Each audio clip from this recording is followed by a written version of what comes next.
Good evening, everybody. As you've probably noticed, the world isn't slowing down.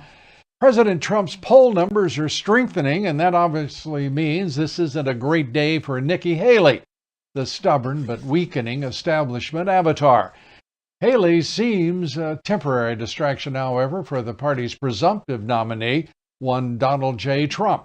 Trump, the unquestioned leader of the Republican Party already, and Republicans in every major poll are clearly coming together for his return to the White House and his sorely missed leadership of this great nation. Ours is a government of many and persistent secrets, as you've also probably noticed. 3 years later, we learn that the January 6th mystery pipe bomber is actually a former government official. Now, I'd like to tell you who that person actually is, but the true identity is known only to the FBI, and they won't tell me, or you, or the body politic. Stubborn and persistent secrets are the hallmark of the Marxist Dems and the deep state. Joe Biden and the Mexican drug cartels have brought 12 to 15 million illegal immigrants into the United States in just the 3 years he's been in power. So much damage in such a short time. We think the man in charge of the border should be impeached. How about you? The Homeland Security Committee last night voted for articles of impeachment of Alejandro Mayorkas. The full floor debate and vote comes up next, and it is expected to be a close thing. The Marxist Dems, however, disagree, as do the rhinos and, of course, the Mexican drug cartels, and that's what the Marxists call majority rule. I call it Marxist rule, and they do rule our country right now. I have no idea how that vote will go in the full House. But speaking of the cartels, crime in our nation's largest cities out of control. The nation's capital isn't safe. Neither is our largest city. And the Marxist Dem mayors responsible aren't winning any governance awards from their citizens. Illegal immigrants don't seem to mind, and they're the ones who count now. Not you, not me, or any other U.S. citizen. The World Health Organization, the United Nations, WHO, warning about the X disease, as I said, entirely fictional. But if fiction were reality, it would be, according to the WHO, 20 times as deadly as COVID-19. And the United Nations wants the Biden regime to sign a treaty to defer to the WHO should such a fiction ever come true. We'll be talking about that with Dr. Peter McCullough and much more here tonight. President Trump holds a dominant lead over Nikki Haley in the South Carolina Republican primary. That, according to the latest poll commissioned by former President Trump's super PAC, Trump leads Haley by 2-1, 66-31 in Haley's home state, a 35-point lead. That's quite something. Even the national left-wing Marxist media are now admitting that Nikki Haley's only path to victory is through, Democrats, Marxist Democrats, establishment Democrats. You may remember that just a few weeks ago, ahead of the New Hampshire primary, they called that a conspiracy theory, even though 70% of her vote came from crossovers from the Democratic Party and independents. So here's a headline in NBC today. Quote, Nikki Haley's long-shot bid to stop Trump may depend on the unlikeliest of allies, South Carolina Democrats. That according to NBC. Voters in Carolina may choose to participate in either the Democrat or Republican primaries, and because the Democrat primary is 3 weeks earlier than the Republican one, Haley's campaign can try to recruit voters who chose not to participate in the Democrat primary. This is even dumber than New Hampshire, in my opinion. Folks in South Carolina, I think you might want to rethink that. It's worth noting that the former UN ambassador under President Trump, by the way, a UN ambassador is really a spokesperson for the policy makers, not truly in foreign relations or national security. Doing her very best, though, to court those Democrat voters, and here she is, siding with a corrupt New York jury that ordered President Trump to pay over $80 million to E. Jean Carroll. The jury has now ruled they have found him liable of sexual abuse. Do you not trust the jury and their findings, Ambassador? I absolutely trust the jury, and I think that they made their decision based on the evidence. I just don't think that should take him off the ballot. I think the American people will take him off the ballot. I think that's the best way to go forward, is not let him play the victim, let him play the loser. That's what we want him to do at the end of the day. My gosh, she was awful excited, wasn't she? And what a question. By the way, the registration in New York is 8-1 Democrat. The exact ratio for the jury in New York would be, I would think, just about the same, don't you? Well, does that sound like a Republican or a Democrat when Haley starts getting all enthused about a jury verdict to the tune of $83 million in damages? Well, let's turn now to the January 6th pipe bomber story. A mystery if ever there was one. It's been a shocking development. We're now being told why nothing ever came of the FBI investigation into the matter, and also why, despite being caught on video, no one was ever arrested for the crime. According to a report from the Daily Wire, the FBI tracked down the January 6th pipe bomber and discovered he was a former government official. Even after learning this, the Bureau refused to investigate him. Now, I wonder why that is. FBI whistleblower Kyle Seraphin says the Bureau was able to tie the bomb suspect to the Washington, D.C. Metro card and license plates that he used. This allowed the Bureau to identify the suspect immediately as a retired Air Force chief who is now a federal government contractor. But the agency refused to investigate him. Well, now, why would that be? We probably will find out, but it may take some time, as usual, because if our government can do anything, it is keep secrets from the American people. According to the Daily Wire, quote, Seraphin and his team were assigned to stake out the person's home for days, but, quote, the FBI blocked his request to interview the person. And joining me now to react to all of this is House Oversight Committee Chairman James Comer. Chairman Comer also has some information to share about planned interviews, including with James Biden after next month. Chairman Comer, it is always great to see you here, and thank you very much for joining us on Dobbs Tonight. I'd like to turn to first what we can expect with the, if you will, the headline witnesses in the days and weeks ahead. Yeah, we've got some big name people for everyone that's been keeping up with this investigation. Coming up, we have Jim Biden. That was announced today. He's coming in for a deposition. We also have Hunter Biden, and we have Tony Bobulinski. There are also some other characters that are lesser known that we've identified throughout the past 11 months of this investigation, and that we have some pretty specific substantive questions for. But those are the three big names. And then, of course, a few days ago, we interviewed Eric Sherwin, who is Joe Biden's bookkeeper. So we've had a lot of these people coming in, and we're learning more information, as you can imagine, every day, Luke. Well, that's great, Mr. Chairman. I would like to turn to Sherwin, Eric Sherwin.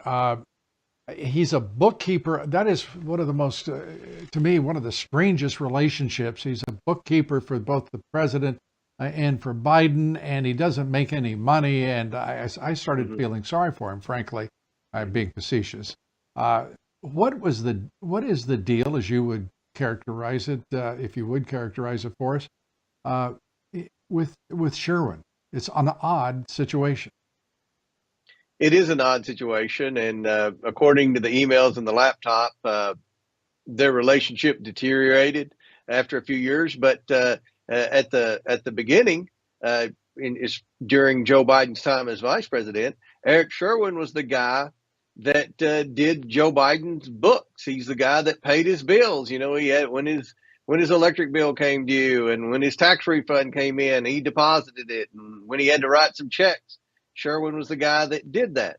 Now, the problem is Joe Biden always said there was a wall between himself and his son's shady business schemes. He said there was a wall between the government and Hunter and his associates. Right. But the problem is here, this Sherwin is a main associate for both Hunter Biden and Joe Biden. He was one of Hunter's partners in one of those LLCs, and he also kept Hunter's books in some of those LLCs. So there was no wall there, Lou, because they had the same guy that did the books for both Joe Biden while he was vice president and Hunter Biden, who's shaking down all these foreign nationals in foreign countries for money while Joe Biden's vice president. That's a serious concern. And then on top of everything, this just came out of the blue.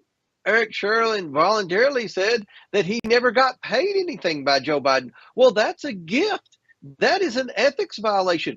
I mean, I know how much I pay every year to my accountant to get my taxes ready, and I keep my own books. I pay my own bills, but somebody has to prepare the taxes. That's a lot of money. Joe Biden apparently never paid anyone for that. That's unethical. That's an ethics violation. And again, that's probably a form of tax evasion, because that's worth thousands of dollars over time, and that should be a taxable gift. So the information that comes out almost on a daily basis about wrongdoing by the Bidens is never ending, Lou. It really isn't. And when I think how long this has been going on right now, what is it? We're watching the what looks like it will be the impeachment of Alejandro Mayorkas. Biden looks to be has been in your crosshairs for a very long time, and without you and your committee, and I want to say this right out loud, we would know almost nothing about what was going on with this administration, this president. So I want to say thank you for only myself, but I do want to say thank you for what you're doing for the country. Thank you. Tony Bobulinski has always been a guy that I was really intrigued with, because he struck me as straight up, straight ahead, an honest man. And what are you looking to from him, if you can characterize that, and for that matter, from James Biden? Well, let's start with James Biden. We have questions for him because we know that he paid Joe Biden 2 direct payments. We've traced the payments that Jim Biden paid his brother Joe, and they came directly from 2 different influence peddling schemes. So we're going to ask Jim Biden specific questions, especially about the deal he had with AmeriCorps Health, because, Lou, there are court records that allege that Jim Biden defrauded this healthcare system, that he went to him with a classic influence peddling scheme, saying that he was Joe Biden's brother and he would use Joe Biden's contacts in the Middle East to help him get access to capital and help him get out of a financial pinch. So we have questions about that. With Tony Bobulinski, I'll say this, Lou, of all the guys that were involved in the Hunter Biden orbit, Tony Bobulinski appears to me to be the one solid guy that tried to do the right thing and was honest. Mm-hmm. And what we want to ask Tony Bobulinski about is that Chinese deal, because initially, and the emails prove this on the laptop, Tony was supposed to be one of the partners in that deal that the Bidens were going to have with the Chinese communist-backed CEFC energy company. And remember, that deal was the deal, according to Bobulinski, where Joe Biden was going to be a 10% owner, where Joe Biden was the big guy. So Bobulinski has a lot of opportunity to answer questions about Joe Biden's specific involvement with the Chinese Communist Party. And James Biden, who comes across in at least much of the reporting as, if you will, the hub, the center of the web that is the Biden brand and the Biden product, if you will, that was for sale. Is that a fair description? I think so. Obviously, I think it is a fair description, but he's going to have due process and he'll be able to answer some of these questions. I have their bank records. I know what it looks like to me, but we're going to give Jim Biden an opportunity to explain some of the transactions that he had, some of the money that he's taken from some pretty suspicious characters all around the globe. Mr. Chairman, we thank you very much for bringing us up to date. A lot to talk about, and I appreciate you taking the time to talk to our audience about what you're doing. And I want to remind everybody the House Oversight Committee has a terrific website that is rich with information, and we want to recommend that to you as well, folks, if you will. Chairman James Comer, thanks so much for what you're doing, and we appreciate it. Thank you, Lou. Coming up next, Democrats have turned America's major cities into third world hellscapes. Violence is on the rise, criminals running wild. We'll have more on that. It's more than a crime wave. It's a tsunami.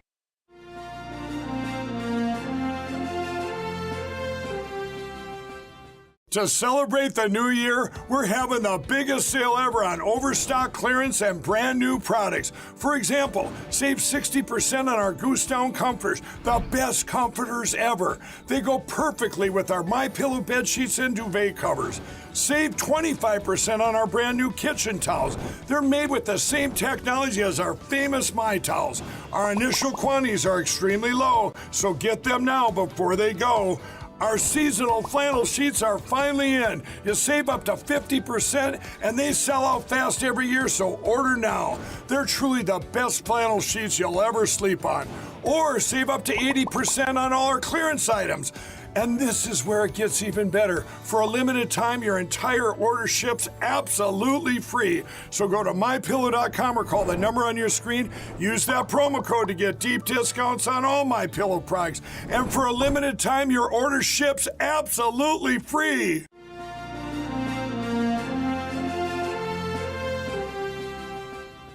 Welcome back. America's once great cities have become hubs of chaos and gutters of crime. They are spreading to surrounding areas as well. Crime is coming to you whether you like it or not. Let's start with a Monday night rampage in the nation's capital that left a former Trump administration official critically wounded. The gunman, a suspected carjacker who went on a spree before being killed by police. Mike Gill, the victim, served as chief operating officer of Trump's Commodity Futures Trading Commission.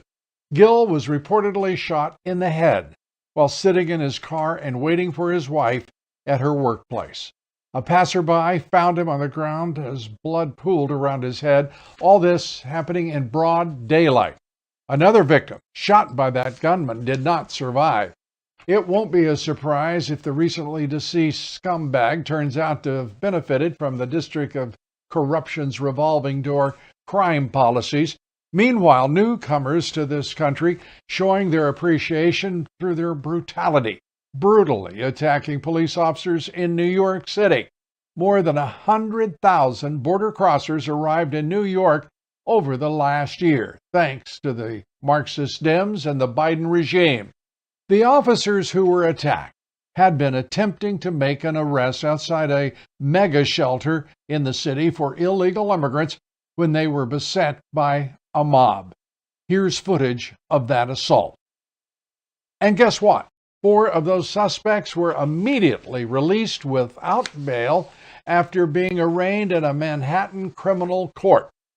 The correct solution, of course, would have been to have removed them from the country, put them back where they came from, but that makes too much sense, of course. And these, insensible times include, of course, Chicago, a Marxist haven.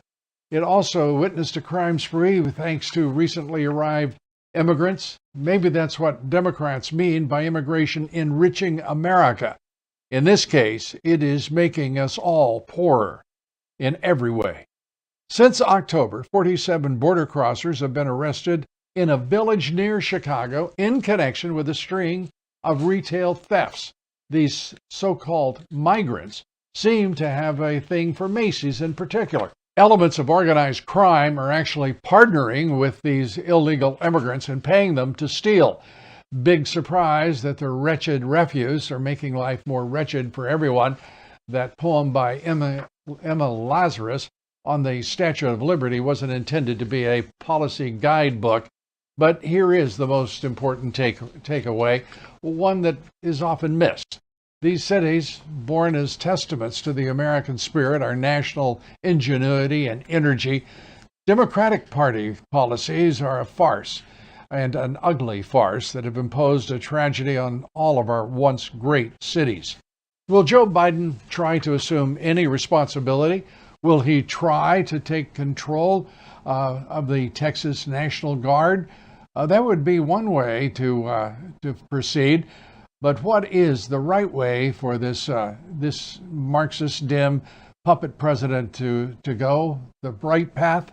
Well, it would be to end the border standoff between the Lone Star State and the federal government, and either put the Border Patrol on that 2,000-mile border or withdraw every federal official from that border.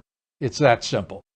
Recall that last week, the Supreme Court paved the road for Border Patrol to clear razor wire installed by Texas along the U.S.-Mexico border. That 5-4 decision in favor of the Biden regime, incredibly. The Lone Star State shrugged, and Texas has so far stood up, and they have ignored the decision and Biden's demands that the federal government be able to do what they want when they want along that border. But even if Biden tried to federalize Texas troops, it would likely backfire in a spectacular fashion. Texas Governor Greg Abbott said he would be shocked if Biden played that particular hand. Meanwhile, the House Homeland Security Committee is moving forward with its effort to impeach Homeland Security Secretary Alejandro Mayorkas. Yes, impeaching the head of that department that the Biden regime, the Marxist Dems, want to put in charge of our border. Finally. Well, Republicans haven't accused Mayorkas of failing to do his job. They've accused him actually of willful and systematic refusal to comply with the law, of enabling rather than curtailing the crisis at the border. Mayorkas has presided over a wave of humanity that's unceasingly, washing into this nation. Are Republicans wrong about him? Democrats, of course, defended Mayorkas in a statement they called the effort to impeach Mayorkas an extraordinary remedy. Those cute little words are really amazing, aren't they? Extraordinary remedy. What's extraordinary is that we have tolerated this Marxist dim regime and the awful policies that they have enacted to the detriment of the nation. It would make Mayorkas, by the way, the first cabinet secretary to be removed from office in nearly 150 years. That's all true, but his tenure has been, extraordinary, an extraordinary cancer on this nation, and painful therapy is required now. Joining us now is Dawn Buckingham. Dawn is the chairwoman of the Texas Land Commissioner and Veterans Land Board. We're happy to have her on the program, and welcome to the show, Dawn. Thank you so much, Lou. It's great to be on with you today. I want to start, if we may, with the issue of land. Right now, that border is Texas land, and the Biden administration and the Supreme Court rejected the idea that is embodied in our Constitution, the invasion clause, that land can be protected, must be protected, no matter what. Your thoughts about the Texas position, your governor's position so far in this confrontation between the state of Texas and what was a constitutional republic called the United States of America? Well, wow, so many good points, and you're exactly right. Texas, we hold our land very dear. I currently steward 13 million acres, which funds education, by the way, to the tune of $2 billion a year, and I'm responsible for the majority of the oil and gas in the state. But I tell you what, the Biden administration failing to do their duty to uphold our borders as is required by the Constitution. Texas has declared an invasion, millions of people across your border a year, many of them carrying guns, many of them being of military age, many of them coming from nations that sponsor terrorism.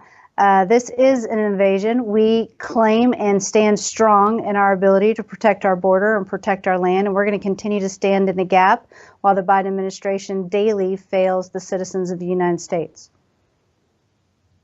And the degree to which this is an invasion, which is an unheard of, unprecedented movement of millions of illegal immigrants across the border with Texas and Mexico, it's going to require all of the resources of Texas plus the states that have offered to help. Your thoughts about those states, 10 of them at last count, have offered to send elements of their National Guard to that border to help the state stave back that invasion.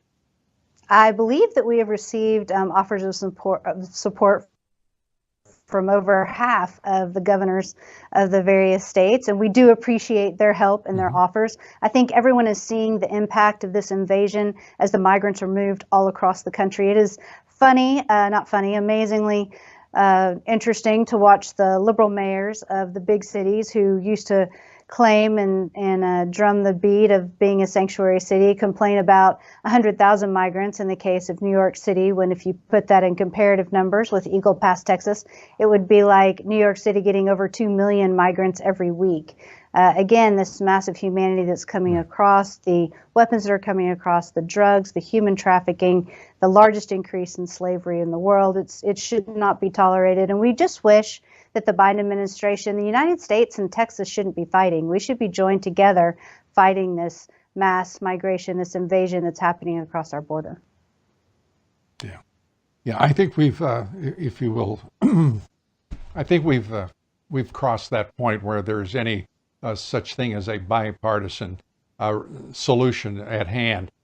James Langford, the rhino Republican from Oklahoma, has absolutely disgraced himself and I think embarrassed the state of Oklahoma in pushing forward a so-called compromise by the Biden regime that would bring almost 2 million illegal immigrants into this country, then lawfully under this so-called compromise. It's the usual bipartisan compromise offered by Chuck Schumer. And also, by the way, you're right, it's 25 states have offered their support, as you point out, to the state of Texas, but at my last count, there are 10 states actually offering to send their National Guard to the border to help. That's what I call voting with your boots on the ground. So as you look at this situation for Texas, the border is controlled now, there is no question about it, by the Mexican drug cartels. This is going to take a major national response in order to deal with this crisis. It's a constitutional crisis in the confrontation between the federal government and the state of Texas. It is also a national crisis and one that's critically important, and that is our sovereignty. Your thoughts about how it will resolve? Well, I think the only way to truly resolve it is to get a Republican president in place. I think, if you look at Biden, he inherited the most secure border that we have ever had in the history, and then he has completely reversed all of Trump's policies and created the invasion by his policies that are lures, bringing people here. And he's bringing people here. I heard someone liken it the other day, and I quoted them in an op-ed I just wrote about the liquefied natural gas, which is a whole nother issue with the Biden administration. But, these people are enticed to a trail of tears. They are enslaved. They're sex trafficked. They are murdered. Their path here is very difficult. And what Republicans want, we have a legal process for coming into the country. We want people to come in legally and enjoy the American dream. What's happening now, these people are robbed of the American dream, all that they're hoping for. And we just want the Biden administration to follow the Constitution and do their due diligence. They'll never do that. And I think you know that, Don. Don Buckingham, we thank you for being with us. Come back soon. Thanks so much. We appreciate it. You bet. The World Health Organization, the United Nations WHO, warning about the X disease. According to the World Health Organization, this is how much medical acumen they have. It'll be 20 times as deadly as COVID-19, but it doesn't even exist. So we talked with Peter McCullough about all of this that is emanating from the United Nations and from the Biden regime, all of the disinformation emanating, in fact, from our medical establishment. So stay with us for that. And a programming reminder, please join us each and every day. That's right, 7 days a week for my podcast, The Great America Show, available at loudobbs.com, Apple Podcasts, iHeart, Spotify, or whatever platform you use. The Great America Show will be waiting for you there. Please join us on the podcast. We'll be right back.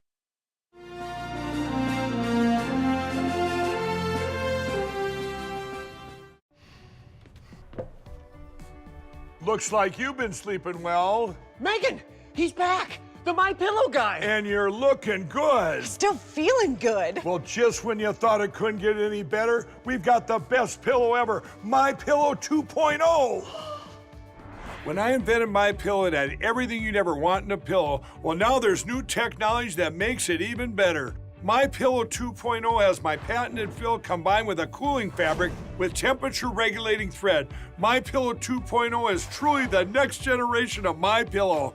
Now's the time to go to mypillow.com or call the number on your screen. Use the promo code to save 50% on your My Pillow 2.0. Not only that, for a limited time, your entire order ships absolutely free.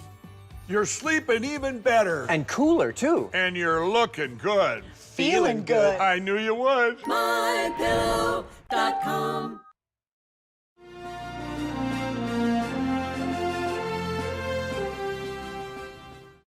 Welcome back. The chair of the House Select Committee, subcommittee on the coronavirus pandemic, is Brad Winstrup, and he's made some serious accusations against the Department of Health and Human Services. According to Winstrup, HHS has obstructed an investigation of COVID. Here's a quote from Winstrup. He said, "When the Select Subcommittee requested documents, HHS ignored our letters and provided suspect excuses. When we asked for important testimony, HHS seemed to purposefully mislead Select Subcommittee investigators. According to investigators, HHS has systematically hidden and redacted information requested of the agency during the fact-finding mission. Why is HHS doing this? Why is our government treating Congress like they're doormats? What are they afraid of? Without transparency, there can be no accountability, certainly in the pandemic for which there has been no accountability. Remember that laboratory leak theory of COVID's origins originally, when it was considered a conspiracy, that it was a virus that originated in the Wuhan laboratories, engineered perhaps? Well, until the Energy Department all but confirmed it. We also learned from a whistleblower that the CIA bribed its own COVID origin task force to suppress the laboratory theory. Are you shocked? The CIA bribing its own task force? That's pretty tough. Well, funny how that works. First, the government denies it, then it confirms it, and we're supposed to forget about how hard it was to get them to admit the truth. Dr. Peter McCullough is one of the leading voices for COVID accountability, and he joins us now to take that up. Thank you. Let's turn to, thank you. I would like to turn to first, and I know we've discussed it, but the progress of Disease X and the WHO's intrusion into U.S. public health jurisdictions, put it that way. Does this annoy you as much as it does me that they are basically intruding into U.S. sovereignty? They're not only intruding to our sovereignty, they're threatening our health. The WHO and WEF say that disease X, which is a theoretical disease, would be 20 times more deadly than COVID. And all the experts believe if there is such an organism, it's going to come out of another biolab. What we need to do is we need to shut down these experimental biological threats in all these laboratories all over the world. That's where the World Health Organization should be focusing. Instead, they want global dominion over all plants, animals, and humans through this Pandemic Treaty Alliance and international health regulations. And Tedros is getting frustrated that the world is not going along with this. Yeah, and it's fascinating the way you put it, because we support the United Nations, we support the World Health Organization, and under Dr. Fauci, the NIH, our public health agencies have seemed eager to, just simply turn over whatever authority they can to the WHO. I mean, he's actually subordinating the CDC to the WHO, at least trying to. And I can't even imagine why that would be helpful to them other than to pursue an international Marxist, aspiration. Your thoughts? It's fitting in with a global agenda We learned with the COVID-19 crisis, there was loss of civil liberties. It's moved right into this proposed disease X.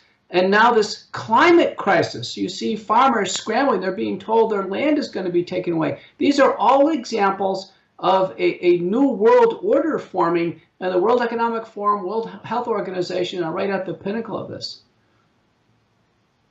This is a fear, but it was only a fear for conspiracy theorists a decade or so ago. But we are really watching this come together, as you say, the Davos man concept, as well as the international Marxist organizations and governments and parties coming together. And we're seeing it happen throughout Europe. We're seeing it happen throughout much of the United States.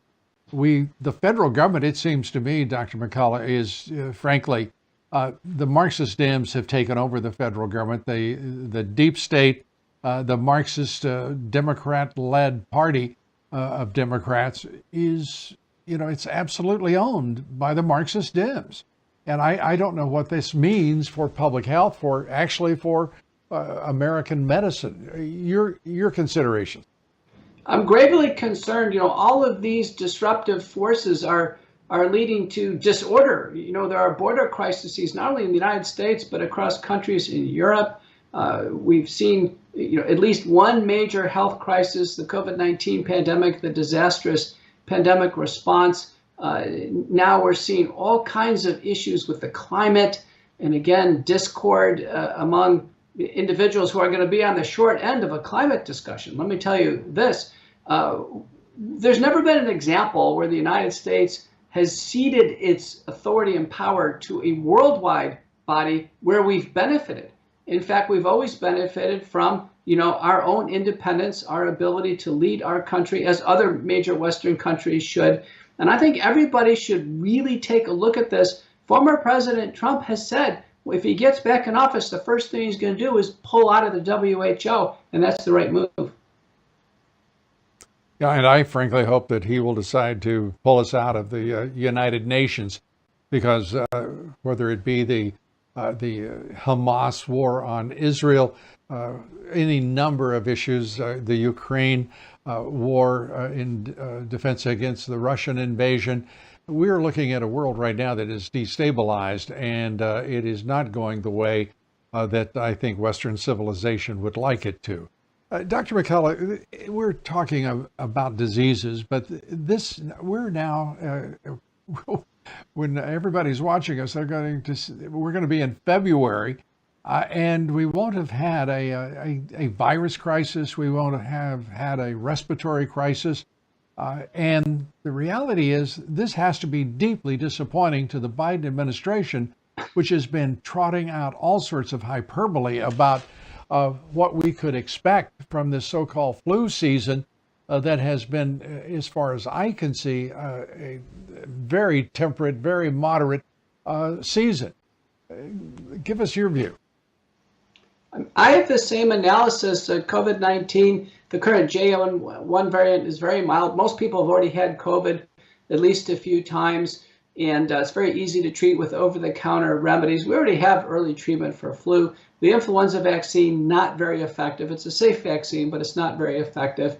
And the Biden administration, 3 years now, have said this is going to be a dark, deadly winter, having our seniors basically try to live out day by day in fear through this messaging campaign. That's not the type of message we need from our executive branch.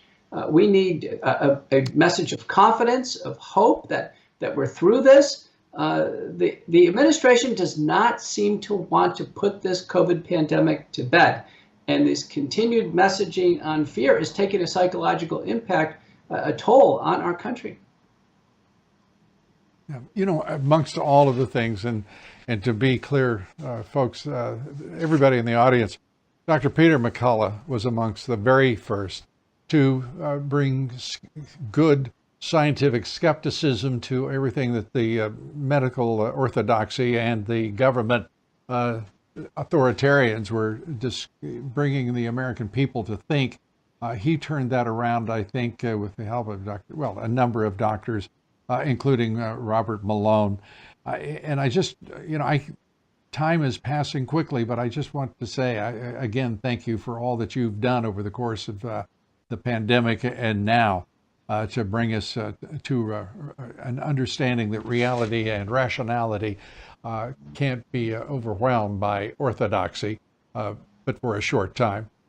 Give us, if you will, as we wrap up here, your thoughts about what we're facing next here. What kind of shape we're in terms of this country's health system. Yeah, I think we're going to ultimately see the COVID vaccines taken from the market. It's long overdue. We're working on forms of detoxification, recovering from the vaccines. And then our healthcare system has a major trust problem. They're going to have to rebuild trust. And it's very hard for individuals in positions of authority and actually major institutions to admit they were wrong.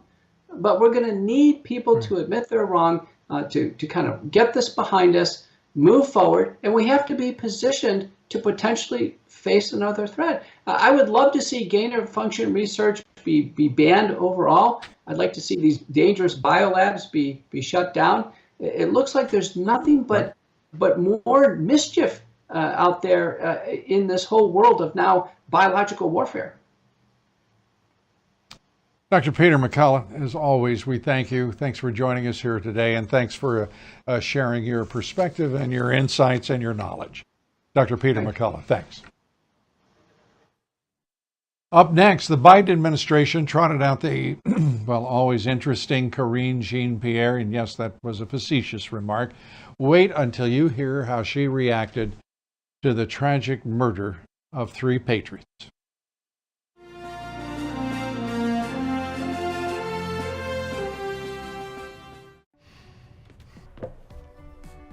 Looks like you've been sleeping well. Megan, he's back. The My Pillow guy. And you're looking good. Still feeling good. Well, just when you thought it couldn't get any better, we've got the best pillow ever, My Pillow 2.0. When I invented My Pillow, it had everything you'd ever want in a pillow. Well, now there's new technology that makes it even better. My Pillow 2.0 has my patented fill combined with a cooling fabric with temperature regulating thread. My Pillow 2.0 is truly the next generation of My Pillow. Now's the time to go to mypillow.com or call the number on your screen. Use the promo code to save 50% on your My Pillow 2.0. Not only that, for a limited time, your entire order ships absolutely free. You're sleeping even better. And cooler, too. And you're looking good. Feeling good. I knew you would. mypillow.com.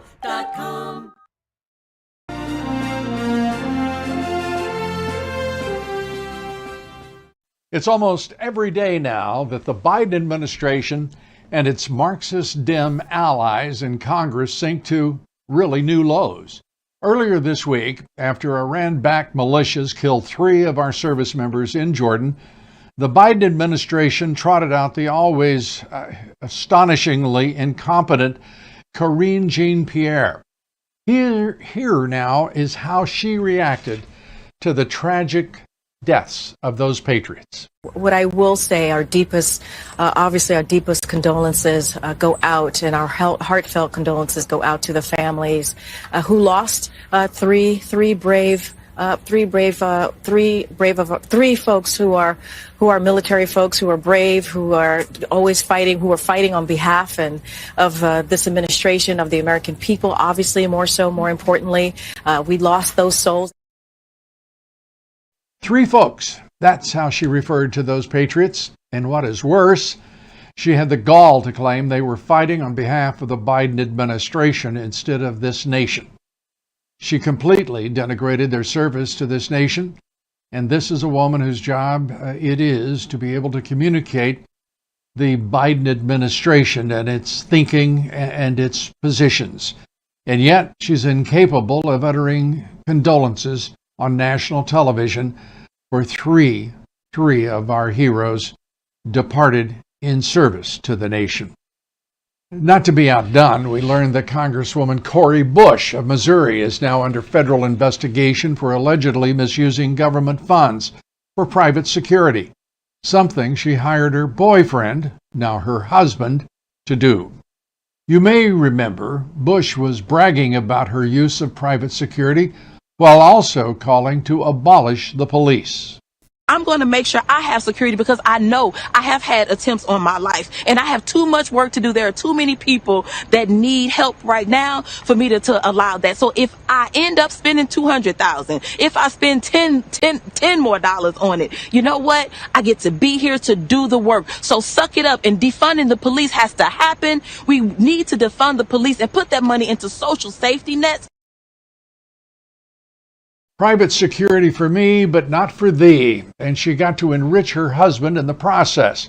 Bush has spent more than $500,000 on security since running for Congress. She must be terrifically frightened. Today, Cori Bush responded to the allegations against her, and you'll notice she was reading from a script, and obviously one that she herself did not write. In recent months, right-wing organizations have lodged baseless complaints against me, peddling notions that I have misused campaign funds to pay for personal security services. That simply is not true. I have complied with all applicable laws and House rules and will continue to prioritize the rules that govern us as federal elected officials. In particular, the nature of these allegations have been around my husband's role on the campaign. In accordance with all applicable rules, I retained my husband as part of my security team to provide security services because he has had extensive experience in this area. You've heard little to no outrage over Bush from her fellow Republican colleagues. If the roles were reversed, the Democrats would be wasting no time in targeting or investigating a Republican of their own. Well, one Republican who did have the courage to speak out, Congressman Troy Nehls of Texas. Watch this. She doesn't even support the police. But the idea to pay her thug money to try to help protect her, this and that, for what? Maybe if she wouldn't be so loud all the time, maybe she wouldn't be getting threats. Are you saying she deserves to be threatened? No, what I'm saying is that when you're out there talking the way she does, I'm surprised that people are probably pretty upset because she's a pretty radical. She's pretty radical. And maybe she should tone it down a little bit. Thug money. That was truly a remarkable response, and predictably, Congresswoman Bush called Nehls' remarks the type of, quote, rhetoric that endangers black lives, end quotes. She is astonishingly, well, fill in the blanks. Her friend Ilhan Omar of Minnesota joined in and accused Nehls of spreading a, quote, black woman trope, whatever that is. We can't say for sure because we suspect Ilhan Omar is piling on Troy Nehls to try to shift the focus from this clip of her that has gone viral over the last few days. Please pay attention to the subtitles on the screen as Omar is speaking in her beloved Somali. In caawa aan fursad u helay madaxweynaheena madaxweynaha Soomaaliya madaxweyne Xasan Sheikh Maxamuud inaan maanta ku soo dhaweyno Minneapolis. Aniga iyo madaxweynaha special relationship aan qabnaa. Aniga adeeraan ugu wacaa asigana gabarteeyo idhaha. madaxweyne sidii qof kasta uu u yiri mininkaaga waaye ku soo dhawow Minneapolis. aad iyo aad aan ugu faraxsanahay in maanta madaxweynaheena aad tahay.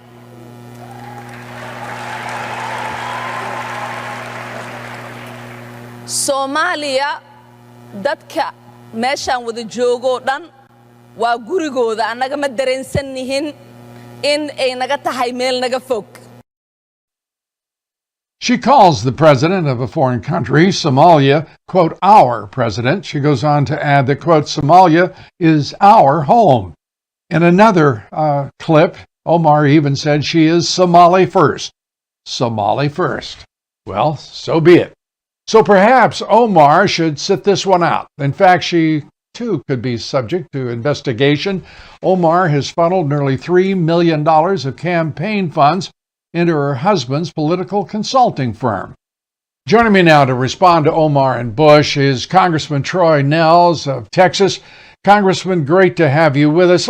Let's start, if we may, with Well, first of all, this I don't know what you would call it, this Somali first nonsense that we're witnessing.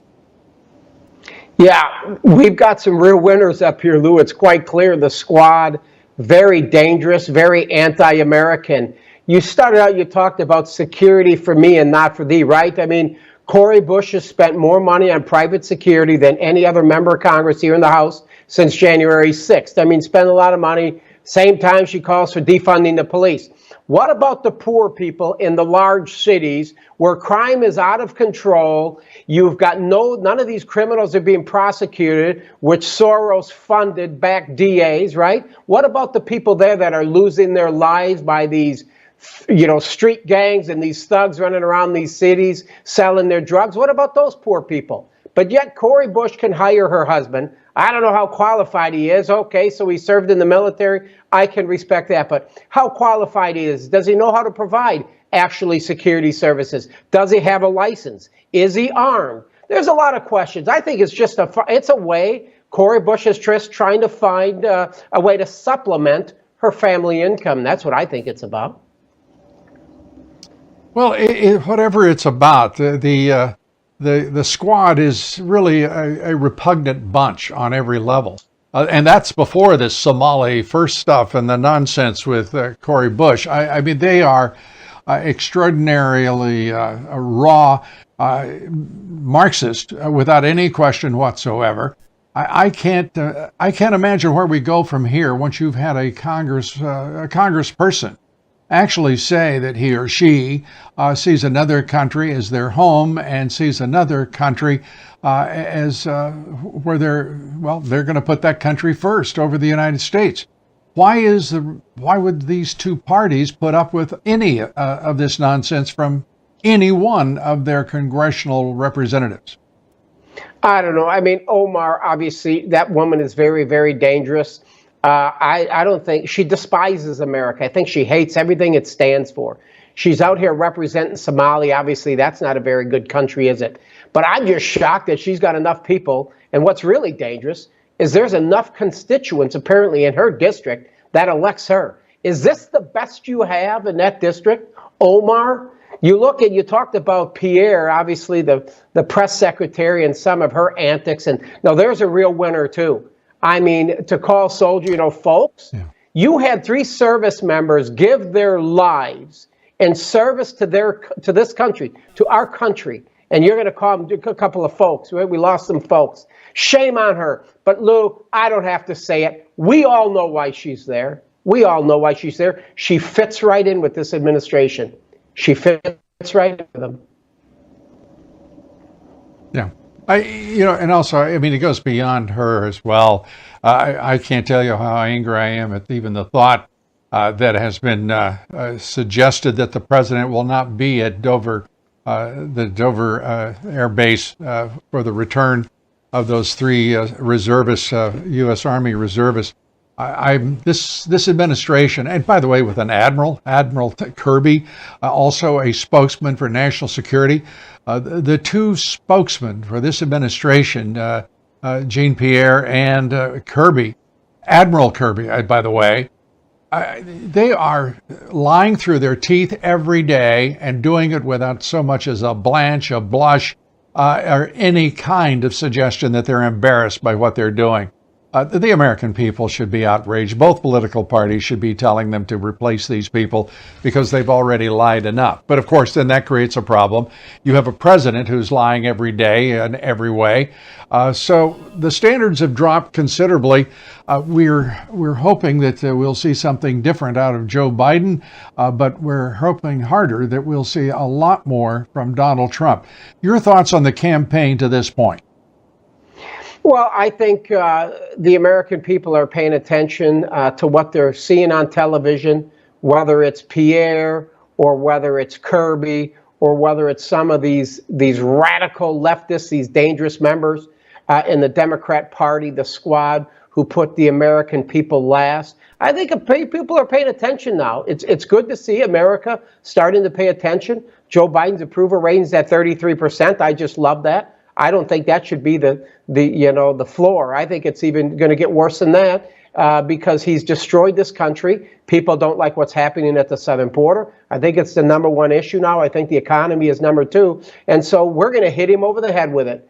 And now what they're trying to do, Lou, is they're trying to stop the bleeding, and they're finding some soft Republicans and some Democrats on the Senate side to come up with a real border security measure, a border security bill. They don't care about the southern border. We wouldn't be talking about the southern border if Joe Biden's approval rating was at 53%. He doesn't want to secure the border, and I'm not going to help him. I am not going to help him, Lou, improve that 33% approval rating. Joe Biden can fix it on his own. Donald Trump did it on his own with 21 executive orders and 25 presidential memoranda. That's how he secured the southern border. Joe can do it on his own. He doesn't need Congress. He can do it on his own through executive order, but he doesn't want to do it. He's not going to do it. And Donald Trump's going to have to come back and fix it next year. Yeah, no question about it. Congressman, we appreciate you being with us, and we thank you so much, as always. Troy Nehls, Congressman, thank you. We're one of the only news outlets covering the election integrity case underway in Georgia over that state's electronic voting machines. We're not patting ourselves on the back, well, we're doing that a little bit, but also highlighting just how little the national left-wing media cares about safeguarding our elections and how much the establishment doesn't want too much known about those electronic voting machines, and what a curious day in court it was. Amber Connor has been reporting for us throughout the latter part of the trial, and she joins us now to give us the latest on what has become a fascinating case, Curling v. Raffensperger, the Secretary of State, of course, in charge of elections in Georgia. Amber, quite a day in court, huh? Oh, it was. Today, both the state's defense and plaintiff's counsel worked together to keep actual evidence from being entered into court record. The judge denied Mr. Oles, Mr. Ricardo's counsel, to have a rebuttal witness that would be allowed to enter actual evidence of the QR code issues and wanted them to be presented to the court. The judge stated that she would allow a proffer. And the interesting thing was Mr. Oles speaking to the judge was one of the best speeches I've ever seen a counsel give a judge about why he should be able to bring his witness up. And this is what he stated. Everything we have tried to do has fallen squarely in line with this court. We have a witness who can speak to this QR code mismatch and how the scanner kicks out the vote with the outcome of votes not being counted. We want to discuss the audit logs, and the state is determined to keep this under wraps.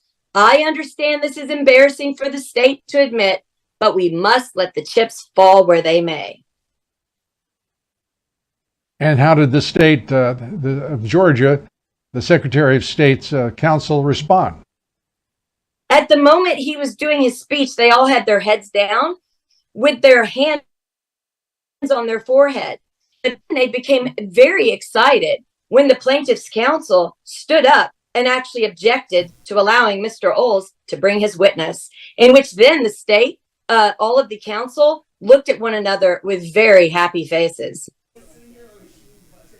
So the judge's ruling is what? There is a rebuttal witness, there isn't. Will the QR codes and scanners be introduced, or will they not? No, so the judge is going to allow Mr. Oles to give another argument tomorrow morning and then to enter his proffer. A proffer is a bullet point where he is able to state the questions that he was going to ask his witness. Now, what people need to understand is that this witness has the logs and the actual evidence of multiple QR code issues where the scanner would not scan due to the QR code, and these votes were kicked out or adjudicated, but most of them were not counted, and he has evidence of this. And not only did it happen a couple of times, it happened in every county, in every precinct, and the state doesn't want anyone to know.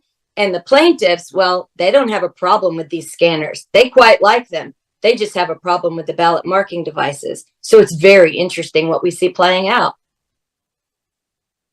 Why should there be anything excluded that's inside that machine, whether it be the tabulator, whether it be the scanners, whether it be the ballot marking device? Shouldn't it all be on the table for the benefit of the voters of Georgia? Great question, Lou. It should be, because people don't realize you can't really use these tabulators as they're set up without the QR code. So the fact that the plaintiff's counsel would not allow this to come in when they themselves mentioned the slow action with Spalding County having a QR mismatch. And David Cross himself had actually spoken of this issue. They just had a problem mentioning that all precincts had this issue in every county. So it seems the plaintiff's counsel and the state's defense decided to work together today to keep actual evidence out of the courtroom. It was riveting. Do you think that's let me put it this way. That looks, I'll say what I think, and you tell me whether you think I'm wrong. That sounds to me like somebody's trying to cover something up from both the state side, that is from the Raffensperger side, and also from the plaintiff side. And that should tell every Georgian right now, there's something really rotten in the state of Georgia. Well, I can tell you why that is. So Fani Willis has wanted to indict very quickly, if you can, Amber. Yes. Fani Willis has wanted to indict those individuals in Coffee County for not only complaining that something was wrong with their scanner, but having for a forensic specialist team of Sullivan and Strickler come to see what was going on. So her whole case hinges on being able to indict these individuals, which then if it proves that there were scanner issues all over Georgia, her case falls apart. So the plaintiff's counsel seems to be trying to help out Fani Willis's case, while the state's defense does not want any of this evidence coming out. So now they're on the same team, it seems. And we'll see where the judge rests on this issue. It's critical, as you point out. This is the heart and soul of this case, I believe, right now that you've described. Amber, thanks so much for being with us, as always, and we look forward to your report tomorrow evening. Thanks so much for being here and your terrific reporting. Amber Connor. Well, who's more popular, former President Donald Trump or Taylor Swift? Well, President Trump says he's more popular than the mega pop star. He further said his fans are more committed to him than the star's army of Swifties. This is starting to look like a real battle. All of this coming after reports that Biden's campaign, well, let's be honest, that Joe Biden wants Taylor Swift to endorse him, as she did in 2020, and see how that worked out. And a programming reminder for all of you, please join us each and every weekday, that's right, 7 days a week, for my podcast, The Great America Show, available at LouDobbs.com, Apple Podcasts, iHeart, Spotify, or wherever you get your podcast. We'll be there waiting to serve you. Thanks for being with us. Join us tomorrow at 7 o'clock Eastern. The Lindell Report is next, and I highly recommend Mike Lindell to you. Please stay tuned. Good night, and God bless you. Hello, everybody. Welcome to the Lindell Report. We're going to have a great show tonight, and we have the biggest news you're going to want to hear.